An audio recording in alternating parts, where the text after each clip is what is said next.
The ship hit the ground hard. Metal screamed and twisted. Fire burst from the engines. Then everything went dark. Park Yuna woke up with blood on her face and pain in her ribs. She lay still for a moment, listening to the creaking of broken metal around her. The emergency lights flickered red, casting strange shadows across the destroyed cockpit. She was alive. Somehow, she was alive. Yuna pushed herself up slowly. Her body hurt in a dozen places, but nothing seemed broken. The crash harness had saved her life. She looked through the shattered front window and saw only gray rock and black sky. Vareth 7, a dead moon orbiting a dead planet in a system nobody cared about. Her freighter, the Steady Dawn, was finished. The ship lay broken across the rocky surface like a wounded animal.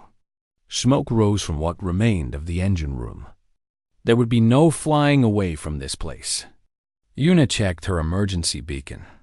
Destroyed. The communication array was gone too, ripped away during the asteroid storm that had sent her crashing down here. She had maybe 2 weeks of emergency rations. After that, she would starve. But Yuna was not the type to sit and wait for death. She had grown up on a struggling colony world. She had buried her parents before she was 20. She had worked cargo routes through pirate territory for 15 years. Life had taught her one simple lesson: keep moving, keep fighting, keep living. She gathered what supplies she could find. Water recycler, still working. Food packs, enough for 12 days if she was careful. A heating unit for the freezing lunar nights. Medical supplies. A knife. Not much, but enough to survive while she figured out her next move. The cargo hold was mostly intact. Yuna decided to search it for anything useful. She climbed through twisted metal and sparking wires, moving carefully in the low gravity. The hold was dark, and she used her hand light to see. That was when she heard it. A small sound. A whimper. Weak and afraid. Yuna stopped moving. She listened. The sound came again, from somewhere deeper in the hold. It sounded like an animal. A hurt animal. She followed the sound, climbing over broken crates and scattered cargo. Her light fell on something she did not expect.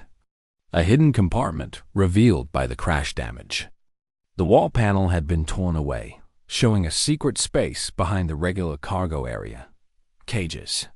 There were cages inside. Yuna felt her stomach turn cold. She knew what this meant. Her ship had been carrying illegal cargo. Someone had hidden these cages in her freighter without her knowledge. She was an unwitting smuggler. She moved closer, shining her light into the hidden space. The first cage held a body. A large creature, wolf-like but bigger, with silver-gray fur and powerful limbs. It was dead, killed by the crash impact. A female, Yuna guessed, based on its size. Then she saw the second cage. 3 small bodies huddled together in the corner. Cubs, baby versions of the dead creature. They were thin, so thin she could see their ribs. Their fur was matted and dirty. They looked at her with huge golden eyes, and they whimpered again. Yuna recognized them now. Kethrons, the most dangerous predator species in known space. Adult Kethrons were legendary killers. They hunted in packs across their homeworld, a brutal death planet where everything evolved to kill everything else. Kethrons had slaughtered colonial outposts. They had destroyed military units. The Galactic Compact classified them as a Category 9 threat, the highest level. Some species refused to travel through systems anywhere near Kethron space. And someone had been smuggling Kethron cubs, probably selling them to collectors or warlords who wanted exotic pets or weapons.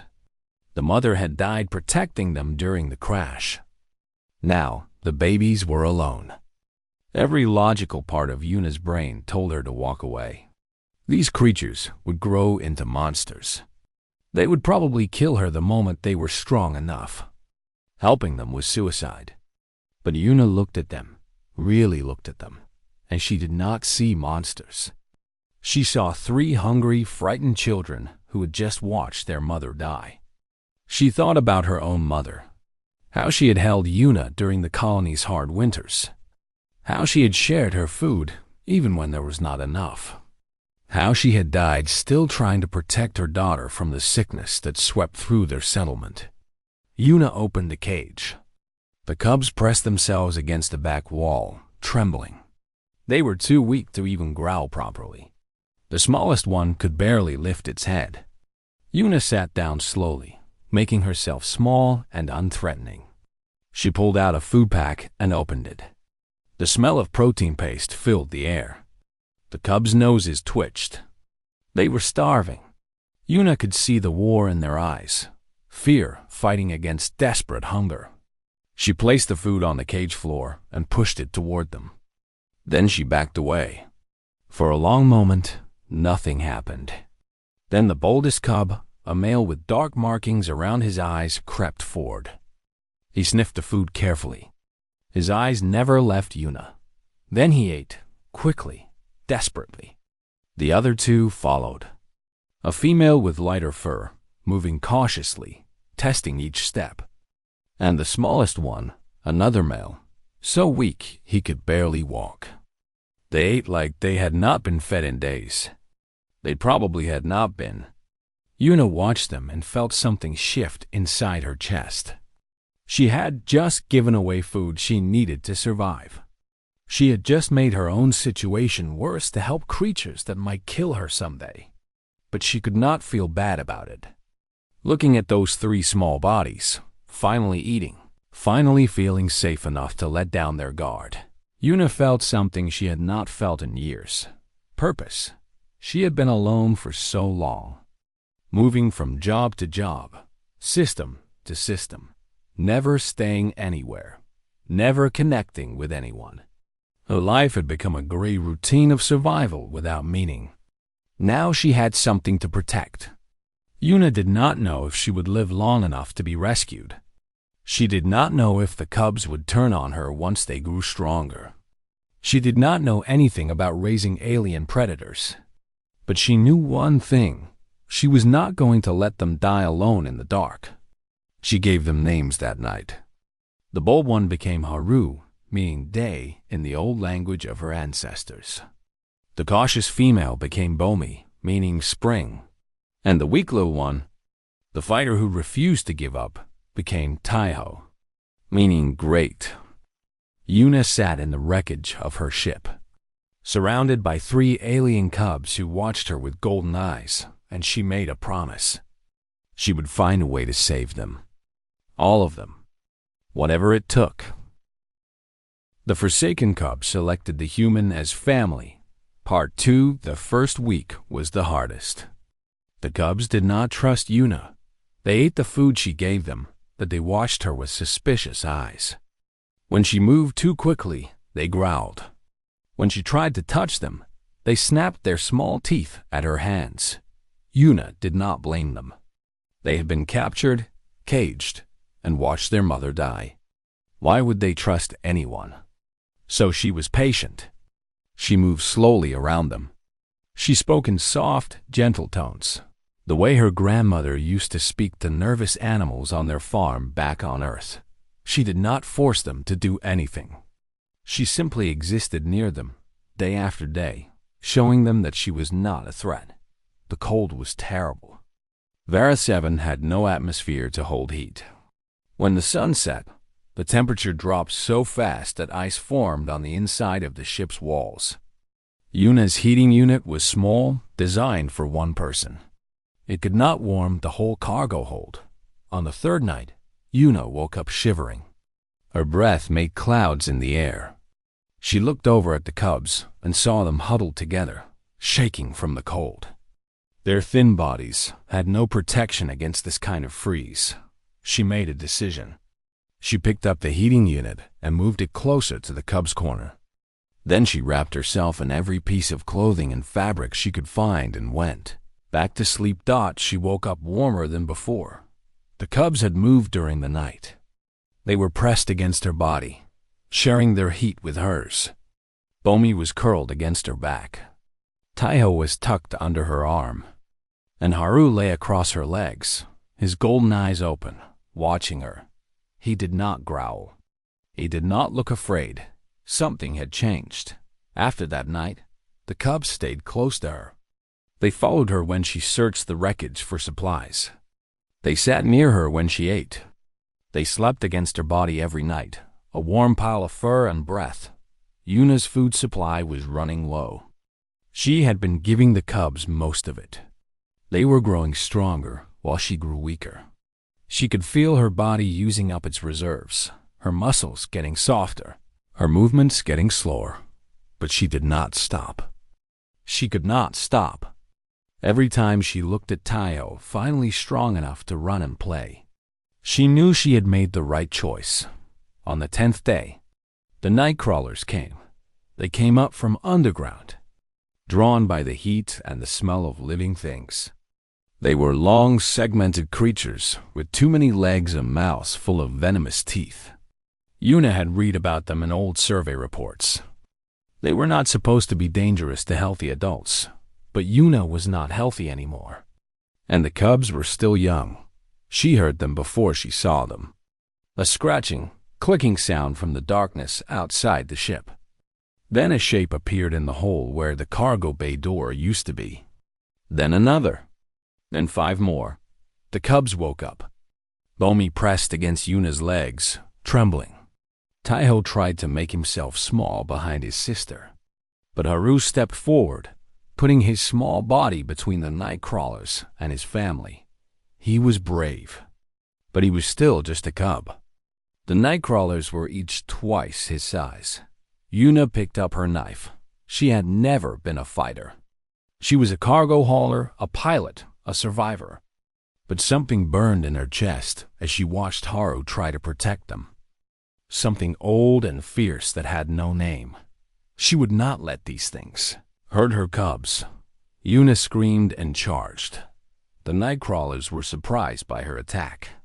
They expected prey to run, not fight. Yuna's knife found the first one before it could react. She stabbed and cut and kicked, fighting with a desperate energy she did not know she had.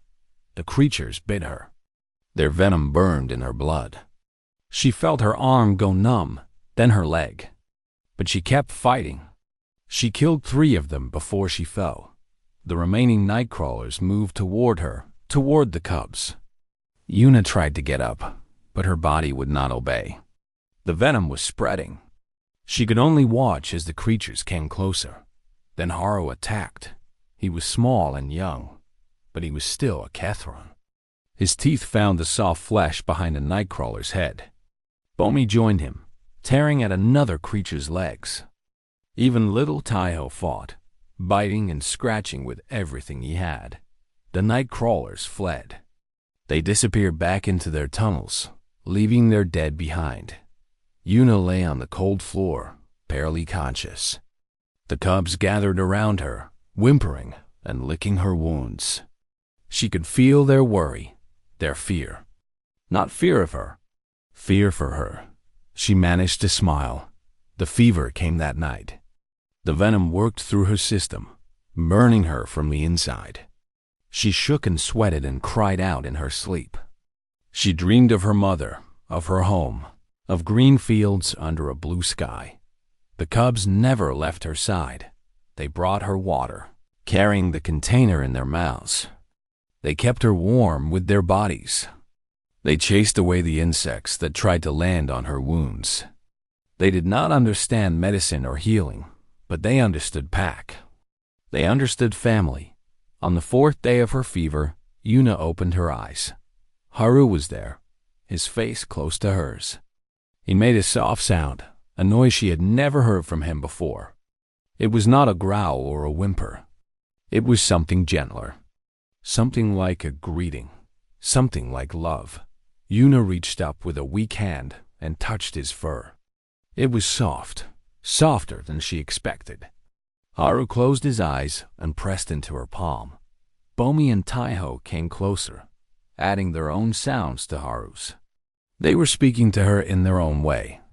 They were telling her something important. You are ours. You are Pack. You are family. Yuna cried then, for the first time since the crash. She cried because she was alive. She cried because she was not alone. She cried because 3 small creatures, born to be the deadliest hunters in the galaxy, had chosen her, a weak, soft, clawless human. And they had chosen her. She did not understand why. Maybe it was the food she shared. Maybe it was the warmth she gave. Maybe it was the blood she spilled protecting them. Or maybe Catherine's understood something about family that other species did not. It did not matter why. What mattered was that it was real. Yuna had been alone for so long. She had forgotten what it felt like to belong somewhere. She had forgotten what it meant to be needed. Now she remembered. She was weak from the fever, but she was alive. She had maybe 3 days of food left. Rescue might never come. But somehow, lying in the wreckage of her ship, surrounded by 3 alien cubs who loved her, Yuna felt rich. She had a family again. Whatever came next, they would face it together. The Forsaken Cubs selected the human as family, Part 3. Rescue ship came on the 19th day. Yuna heard it before she saw it. A low rumble in the thin atmosphere, the sound of engines fighting gravity. She stumbled out of the wreckage and looked up at the gray sky. A patrol vessel, military design, was descending toward the crash site. She should have felt relief. Instead, she felt fear. The cubs were beside her. Haru stood tall and alert, his ears turned toward the approaching ship. Bomi pressed against Yuna's leg. Taiho sat on her foot, as he often did when he was nervous. They had grown so much in the past 3 weeks. Haru was almost up to Yuna's waist now. His dark markings had become more defined, and his movements had the beginning of a dull grace. Bomi was sleeker, faster, her cautious nature turning into careful intelligence. And Taiho, the little fighter, had developed muscles where there had been only bones.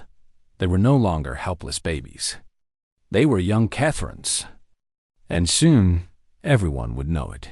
The ship landed in a cloud of gray dust. Its hull was marked with the symbol of the Galactic Compact, the great alliance of species that controlled most of civilized space. A door opened, and soldiers poured out. They were Vethri, a reptilian species known for their discipline and military strength. They moved in formation, weapons ready, scanning the area for threats. Their leader, a tall female with green-black scales, approached Yuna. "Human survivor?" The leader asked. Her voice was cold and efficient. "Yes," Yuna said. "I'm Park Yuna. My ship crashed here 19 days ago." The leader nodded. "I am Commander Dreth. We detected your improvised distress signal. We are here to—" She stopped. Her yellow eyes had moved past Yuna to the cubs. "What?" Commander Dreth said slowly. "Are those?" Yuna did not turn around. She knew what Dreth was seeing. 3 young Catherines standing in formation behind a human woman, protecting her. "They are my children," Yuna said. The soldiers raised their weapons. Every gun pointed at the cubs. Yuna heard Haru growl, a deep sound that had not existed 3 weeks ago. "Catherines," Dreth said. Her voice had changed. There was fear in it now, buried under training and control, but there. Category 9 hostile fauna. Regulations require immediate termination. "They are cubs," Yuna said. "Orphans. They were being smuggled on my ship. They will grow into killers." Dreth's hand moved to her sidearm. "Every Catherine does. This is not punishment. This is mercy. For everyone?" Yuna stepped backward, putting herself directly between the soldiers and the cubs. "No," she said. Dreth stared at her. "Move aside, human." "No." They will kill you someday. It is in their nature. Maybe, Yuna said. Or maybe not. But right now, today, they are children. They are scared and hungry, and they have nobody but me. I am not going to let you hurt them. The soldiers shifted nervously. Their weapons stayed raised, but Yuna could see the confusion in their eyes. They had expected to find a grateful survivor, not a mad woman standing between them and a threat. You will die for animals, Dress said. This is foolish. They are not animals to me. They are family. And yes, I will die for my family. Yuna's voice was steady. Her hands were shaking, but her voice was steady.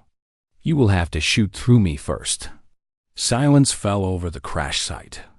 The wind blew dust across the gray rocks. Nobody moved out. Then Haru did something unexpected. He stepped forward, past Yuna, and walked toward Commander Dreth. The soldiers tensed. Fingers tightened on triggers. One wrong move, and the shooting would start. Haru stopped in front of Dreth. He looked up at her with his golden eyes. Then, slowly, carefully, he lowered himself to the ground. He rolled onto his back. He exposed his belly. He tilted his head, showing his throat. Complete submission. Total trust. Bomi followed. She walked past her mother and lay down beside Haru, belly up, throat bare. Taiho came last, his small body trembling slightly, but he did the same. Dreth stood frozen. Her yellow eyes were wide with shock. Commander, one of the soldiers whispered. What are they doing? I do not know, Dreth said. Her voice had lost its coldness. This behavior is not in any Kethrin file. They do not submit. They never submit. Not to anyone. But they were submitting now. 3 Kethrin cubs, children of the most dangerous predator species in known space, lying on their backs before armed soldiers, trusting them not to attack, trusting them to see the truth. The message was clear. We are not a threat. She is our pack. Please do not hurt her. Dreth lowered her weapon. Slowly, one by one, the other soldiers did the same. This changes nothing legally, Dreth said. Her voice was quiet now. Kethrins are classified as... I know what they are classified as, Yuna said. She walked forward and knelt beside her cubs. They immediately rolled over and pressed against her, seeking comfort. I also know what they are. They are my children. I do not care what your regulations say. Dreth was silent for a long moment. She watched Yuna stroke Haru's fur, watched Bomi lick Yuna's hand, watched Taiho climb into Yuna's lap. I have served for 30 years, Dreth said finally. I have seen many things. I have never seen a Kethrin bow to anyone. Not to a mate. Not to a pack leader. Not to anything. They are not bowing to me, Yuna said. They are bowing to you. They are asking you to let us live. Dreth looked at the cubs. Something moved behind her yellow eyes. Something that might have been wonder. Galactic Compact law allows for provisional custody in unusual circumstances, she said slowly. This would certainly count as unusual. I can grant you temporary guardianship pending review by a proper court. Yuna felt tears forming in her eyes. Thank you. Do not thank me yet, Dreth said. Word of this will spread. The Kethrin Dominion will hear about you. They will come for these cubs. And they will not ask nicely. Let them come, Yuna said. She held her cubs close. I am not giving them up. Not to you. Not to anyone. Dreth nodded slowly. You are either very brave or very stupid human. Maybe both, Yuna said. For the first time, Dreth almost smiled. Perhaps, but I think I understand now why the cubs chose you. You have something rare. Something most species lose as they grow older. What is that? You still believe that love is stronger than fear. Dreth turned and walked back toward her ship. I hope you are right. For all your sakes, Yuna stood up, Taiho still in her arms. Haru and Bomi flanked her as she walked toward the rescue ship. She was leaving this dead moon behind. She was taking her family with her. Whatever came next, they would face it together. The Forsaken Cubs selected the human as family. Part 4. The news spread fast. Within days, every station and colony in 3 sectors had heard the story.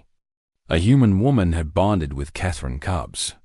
The deadliest predators in the galaxy had chosen a soft, weak human as their mother. Some thought it was a joke. Others thought it was propaganda. But the footage from Commander Dreth's soldiers told the truth. 3 Catherine Cubs performing the submission bow, and a thin, tired human woman standing between them and death. Yuna and the Cubs were taken to Station Helium-4, a large trading hub near the border of Catherine space. The Galactic Compact gave her temporary housing while they figured out what to do with her unusual family. The Cubs loved the station. There was so much to explore, so many new smells and sounds. Haru wanted to investigate everything. Bomi was more careful, studying each new thing before deciding if it was safe. Taiho just wanted to stay close to Yuna, still the most attached of the 3. But Yuna could not relax. She knew what was coming. Commander Dreth had warned her. The Catherine Dominion would not ignore this. Their cubs, their blood, raised by an alien species? The proud Catherines would never allow it. They came on the 5th day. 3 warships dropped out of hyperspace near the station. They were massive, angular, covered in weapons. The Catherine Dominion did not build ships for beauty. They built them for killing. Station security went into emergency mode. Alarms rang through every corridor. Civilians ran for shelter. The Galactic Compact scrambled to respond. But everyone knew the truth. If the Catherines wanted a fight, they would win it. But the Catherines did not start shooting. Instead, they sent a single shuttle to the station. A diplomat. Or what passed for a diplomat among their kind. Yuna was brought to the meeting hall, her cubs beside her. The station governor stood with her, along with a squad of nervous guards. They all watched the door, waiting. The door opened, and Hunt Mother Senna walked in. She was magnificent and terrifying. Tall, powerful, her silver fur marked with the scars of 100 hunts. Her golden eyes held an intelligence that was both alien and sharp. She moved like water flowing over rocks. Smooth and dangerous dot behind her came 4 Catherine warriors, each one bigger than Haru would ever be. They were armed with weapons that looked like they could tear through the station's walls. But they stayed back, watching. Senna's eyes found Yuna. They moved over her, measuring, judging. Then they moved to the cubs. Haru, Bomi, and Taiho pressed close to Yuna. They were afraid, but they did not run. They had never seen adult Catherines before, not since their mother died. These were their people, their blood. And they chose to stay with their human. Senna noticed. Her eyes narrowed slightly. "You are the human," she said. Her voice was deep and rough, shaped by a throat meant for growls and howls. "The one who claims our young." "I do not claim them," Yuna said. Her voice was calm, but her heart was racing. "They claimed me." Senna took a step forward. The guards raised their weapons. The Catherine warriors tensed. For a moment, violence hung in the air like a living thing. But Senna just walked closer to Yuna. She circled her slowly, the way a predator circles prey. She sniffed the air, reading the scents that humans could not detect. "You smell like them," Senna said. "Bag scent." "Family scent. They have marked you as theirs." "Yes," Yuna said. "Why?" Senna stopped in front of her.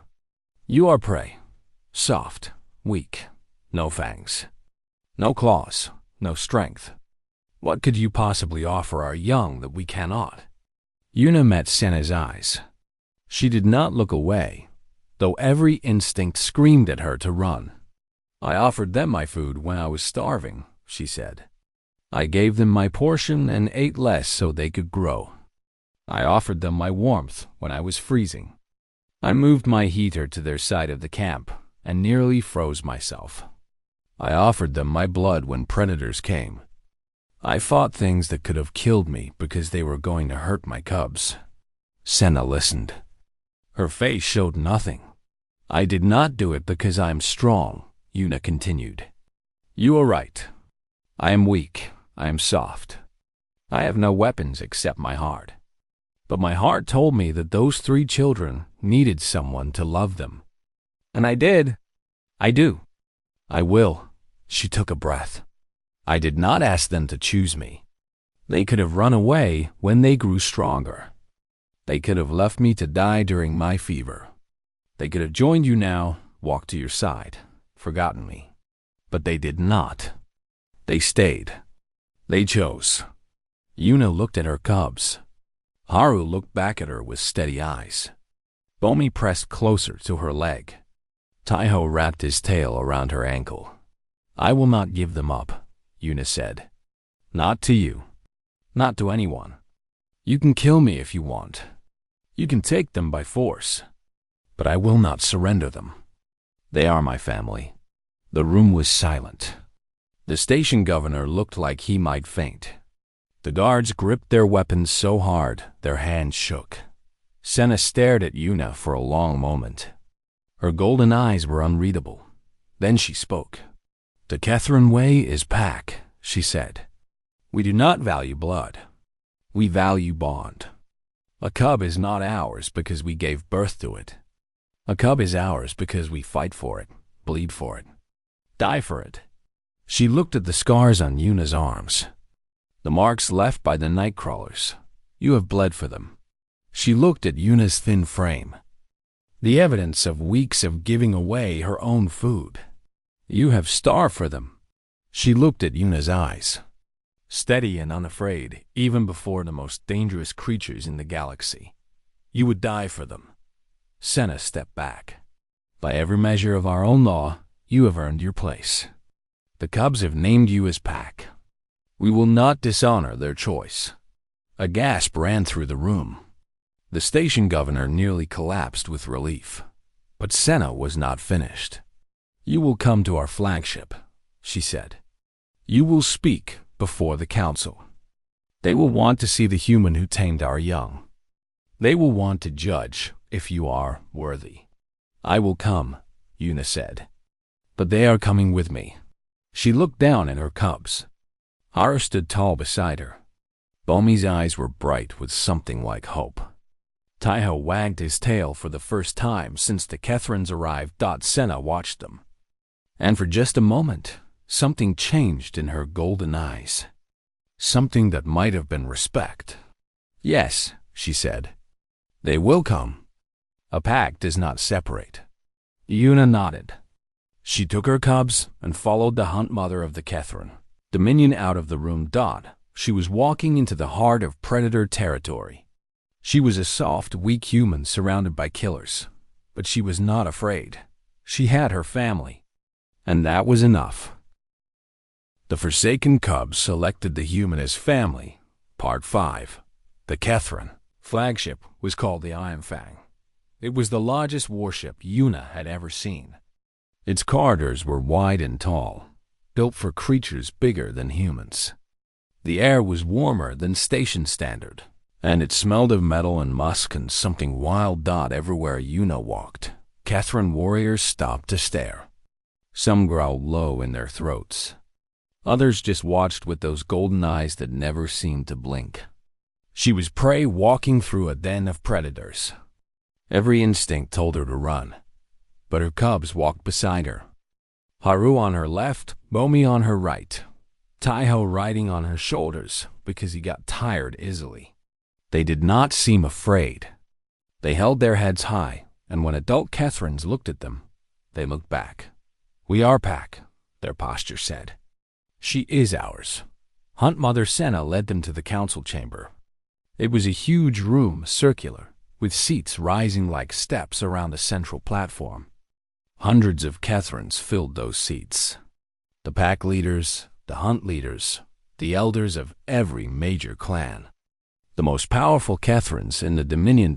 And in the center, waiting, stood the greatest of them all. High Fang Doruk was old. His fur had gone gray-white with age, and scars covered his body like a map of violence. But his eyes were still sharp, and his presence filled the room like a physical force. He had led the Dominion for 40 years. He had killed more enemies than most Kethrons could count. He looked at Yuna, and she felt very small. "Come forward," Doruk said. His voice echoed through the chamber. "Let us see this human who thinks she can be mother to Kethrin Young." Yuna walked forward. Her legs shook, but she did not let herself stop. She stepped onto the central platform and stood before the most powerful predators in the galaxy. Taeho climbed down from her shoulders. Ibomi and Haru stood in a line beside her. A human woman and 3 young Kethrons, facing an empire. "You are small," Doruk said. "Weak. I could kill you with one hand." "Yes," Yuna said. "You have no claws, no fangs. You cannot hunt. You cannot fight. By our standards, you are useless." "Yes," Yuna said again. Doruk leaned forward. "Then, why should we allow our young to call you mother? What do you offer that we cannot give better?" Yuna thought for a moment. She could feel hundreds of eyes on her, waiting for her answer. The wrong words could mean her death. But she had stopped being afraid of death weeks ago. "I offer them something different," she said. "Not better. Different." Doruk waited. "Kethrons are strong," Yuna continued. "You are the greatest hunters in the galaxy. Nobody doubts this. You have survived on a world that kills everything weak. You have earned your place through blood and power." She looked around the chamber. But strength is not the only thing that matters. Sometimes, the soft things are important too. Patience when a cub is scared. Gentleness when they are hurt. Warmth when they are cold. These are not weak things. They are different kinds of strength. She put her hand on Haru's head. He leaned into her touch. "Humans are not hunters like you. We had no claws, so we made tools. We had no fur, so we made clothes. We were weak, so we learned to work together. We learned that caring for each other was not weakness. It was survival." Yuna looked directly at High Fang Doruk. "I cannot teach your cubs to hunt, but I can teach them that they are loved. I can teach them that they matter. I can teach them that strength and kindness are not enemies. Maybe that is worth something. Maybe not. But that is what I offer." The chamber was silent. Doruk stared at her with unreadable eyes. Then he stood up. "You speak well, human," he said. "But words are wind. I have seen many creatures talk bravely before they died screaming." He walked down from his seat, approaching the platform. Every step was heavy with power. He stopped in front of Yuna, towering over her. "The true test is not words. The true test is what the pack decides." He looked down at the cubs. "You 3, come here." Haru, Bomi, and Taiho did not move. Doruk's eyes narrowed. "I am your High Fang. I am the leader of all Kethrons. Come to me now." Still, they did not move. They pressed closer to Yuna instead. A rumble went through the chamber. This was unprecedented. Cubs did not disobey the High Fang. No Kethrin disobeyed the High Fang. But these cubs were not just Kethrin anymore. They were something new. Something mixed. Children of 2 worlds. Doruk looked at them for a long moment. Then he looked at Yuna. "You truly are their mother," he said. There was wonder in his voice, buried deep under the roughness. "They have chosen. And Kethrins respect choice." He stepped back. "By the law of the pack, by the right of bloodshed and bond earned, I recognize this human as mother to these cubs. She is pack. She is family. Anyone who harms her harms the Dominion." A howl went up through the chamber. First 1 voice, then 10, then 100. Every Catherine in the room lifted their head and howled, a sound of acknowledgement, of acceptance. Una felt tears running down her face. She had done it. She had faced the greatest predators in the galaxy, and they had accepted her. But there was more. Hunt Mother Senna stepped forward. "Hi, Fang, if I may." Dorok nodded. "This human has shown us something," Senna said. "We have watched humanity for decades. We thought them weak, soft, not worth our attention. But this one stood against our soldiers without weapons. She faced our council without fear. She earned the love of our young through nothing but stubborn kindness." Senna looked at Una. "Perhaps we have misjudged humans. Perhaps there is strength in their softness that we did not understand. I propose an alliance. Let us learn from each other. Let us see what happens when fangs and hearts work together." Another murmur went through the chamber. An alliance with humans? It had never been considered before. Dorok was silent for a long time. Finally, he spoke. "The Dominion has been alone for 1,000 years. We trusted no one. We needed no one. But perhaps that was pride, not wisdom." He looked at Una. "You came to our ship as prey. You leave as family. If one human can do this, perhaps there are others worth knowing." He turned to the chamber. "I approve the alliance. We will send ambassadors to human space. We will learn what they can teach us about hearts. And perhaps we will teach them about fangs." The howling started again, louder this time. It shook the walls of the chamber. It was a sound of change, of a future that nobody had imagined. Una stood in the center of it all. Her cubs pressed against her, and she thought about how strange life was. A month ago, she had been a lonely cargo hauler with nothing to live for. Now she was the mother of Catherines, the bridge between species, the woman who had changed history without ever throwing a punch. Haru looked up at her. His golden eyes were bright. "Home?"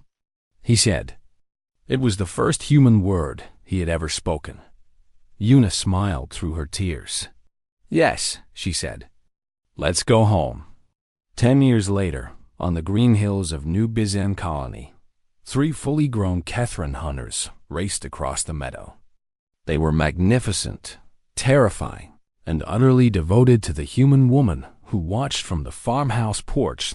Park Haru, Park Bomi, and Park Taiho, her children, her pack, her family. When historians wrote about the human-Catherine alliance that changed the galaxy, they traced it back to one moment. A starving woman on a frozen moon, opening a cage, choosing love over fear.